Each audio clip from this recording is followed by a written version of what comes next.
சொரக்காய் கூட்டு ரெடிப்பா. எப்படி செய்யலான்னு வீடியோக்குள்ளே போல வாங்க. ஹாய் உறவுகள் அனைவருக்கும் வணக்கம். Welcome to Soumya's kitchen.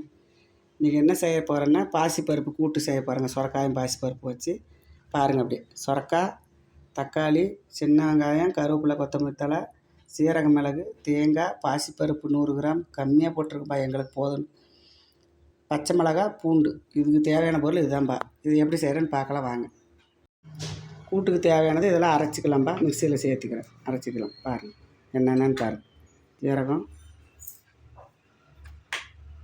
பூண்டு, கொஞ்சோண்டு தேங்காய், பச்சை மிளகா 3, இதை அப்படியே அரைச்சிட்டு வந்துடலாம். இந்த பதத்துக்கு அரைச்சிக்கணும்ப்பா. இப்போ எப்படி செய்கிறேன்னு பார்க்கலாம் வாங்க. பாசிப்பருப்பு சேர்த்துக்கலாம்ப்பா. பாசிப்பருப்பு சேர்த்தியாச்சு. சொரக்காய் போட்டுக்கலாம். தக்காளி சேர்த்துக்கலாம்.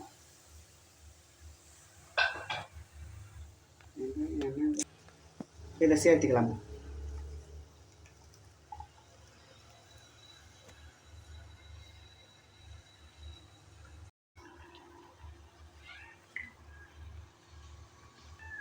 உப்பு சேர்த்துக்கலாம்ப்பா.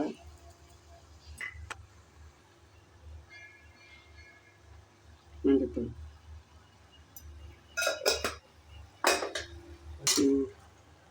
உப்பு மஞ்சத்தூள் போட்டு இதெல்லாம் கிளறி மூடிக்கலாம்ப்பா. சவுண்ட் வந்தோன்னே தாளிப்பு கொடுத்துக்கலாம். அவ்வளோதான், சொரக்காய் கூட்டு ரெடி ஆகிடும். க்ளோஸ் பண்ணிக்கலாம்ப்பா. 2 விசில் விட்டுக்கலாம். எடுத்தாச்சுப்பா. இப்போ தாளிப்பு கொடுத்துடலாம். ரெடி.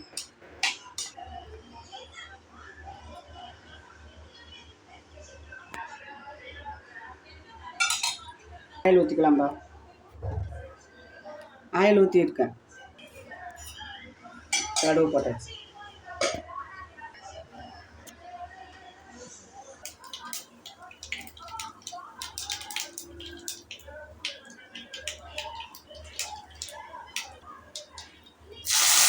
கொத்தமல்லி, கருவேப்பிலை சேர்த்து வெங்காயம் சேர்த்து வைப்போம்.